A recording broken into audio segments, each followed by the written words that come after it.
and welcome to another Nickjitsu video. Today I'm going to talk about some more of my gear and something that you may or may not have or may not know about, and that is nuts.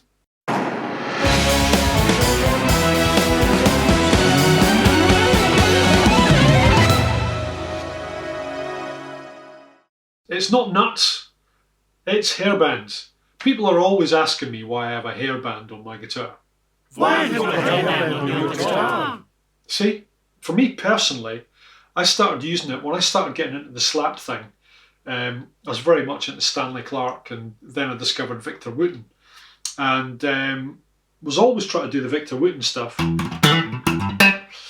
but the strings would always ring, and I don't have enough hands and enough feet and funky socks and all that kind of thing to keep all the strings quiet all the time. So I did the next best thing, talent compensation, hairband. So I thought I was the only one who was using hairbands, and then did a gig with Andy James years and years ago. Fantastic metal player, got every technique under the sun under his fingers, and he was using the hairband. And there's loads of guys that use them. Daniele Gottardo, got to check him out. And of course Guthrie Govan.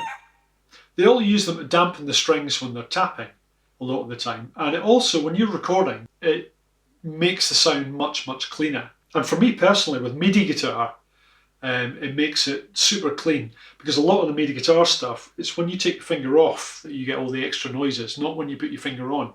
So using the hairband with overdrive, if I start doing a bit of tapping, the little kind of tappy things like that are much, much easier when you've got the hairband. Because listen to this.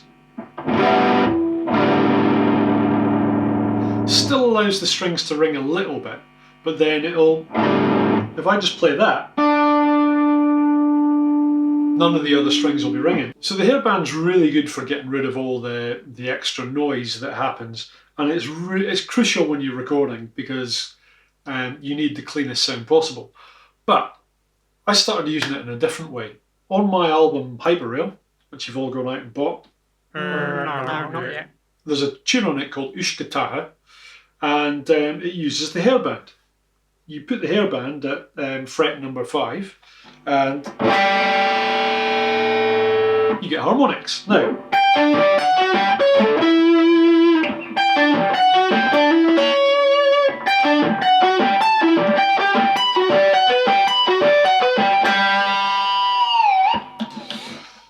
using pull-offs, I can pull off from a natural note onto harmonic, and that'd be really difficult to do. I was just messing about one day. Ushkataha was meant to be the easiest track on the album. I needed something that was super easy to play, and for the most part, Ushkataha is just playing D. You're just playing D,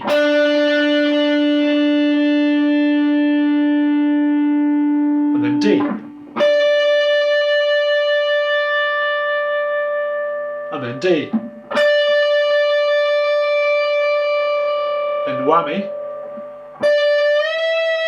and then a C. Easiest tune in the world, kind of. What happens is, in the chorus, you end up with this thing. You end up with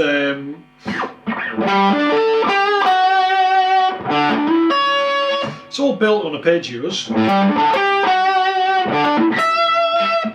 And then I bring the hairband in, fret 5.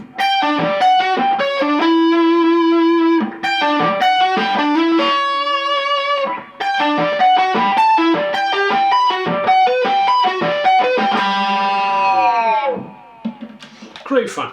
Obviously, if you can do it on fret 5, you can do it on fret 7. So if you put it at fret 7, you're going to get all the notes that are on the 19th fret. I have mine set normally so that the top string, I don't really get a lot of notes out of that, because I've got the 2 hairbands. That's so that the pressure on that hairband, you see the red one right there, that has the pressure mainly across the middle strings, because that's where you get the better harmonics popping out. In my opinion, you can experiment how you like. And that outer hairband just clamps it down that little bit more. So because it's kind of like a D major, or you've got the D major triad in there, I'm kind of thinking G major, D major, you know, that kind of thing.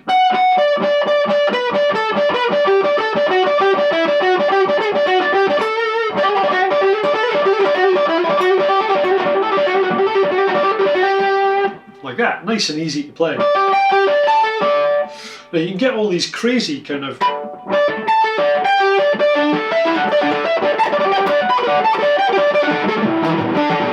just by using octaves. That's at the 5th and the 7th. Obviously you've got other places you can put it.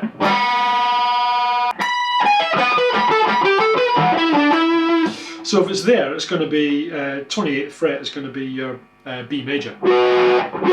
So what do we know in B major?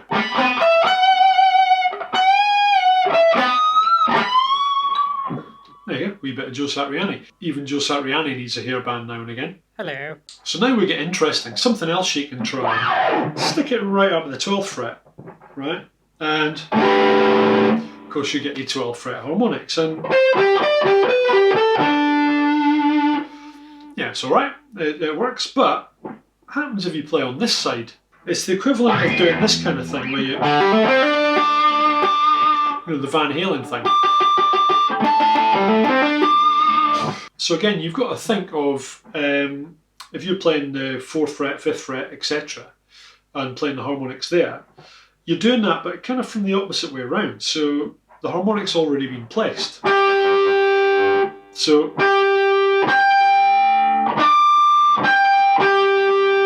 you get a totally different sound. So you can play regular blues stuff, you know, A pentatonic, something nice and simple. What you'll find is that you've got to think like you're playing just harmonics. You can't, for example, start playing, you know,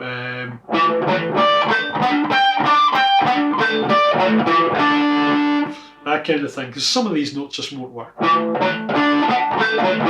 Or maybe they do, maybe you like the sound. But it's just another thing that you can experiment with, you know. Imagine doing a whole solo like that. It's very similar to the effect that you get with a ring modulator, like the fantastic ring thing. So I hope that was a good insight into the world of hairbands. And hairbands as in these kind of hairbands, not bands from the 80s.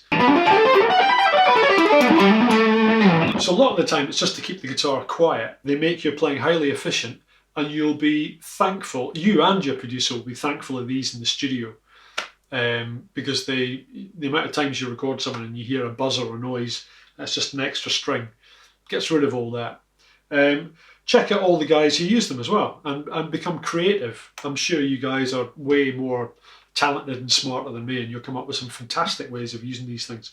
So post your videos on YouTube and let's share some ideas. So thank you very much for watching. Don't forget the album Hyperreal's out and the song Ush Guitarha is on Hyperreal. You can hear my hairbands actually doing their work. Do the thing with the watch out, the subscribe and the bell, and I'll see you on the next one. Thank you very much.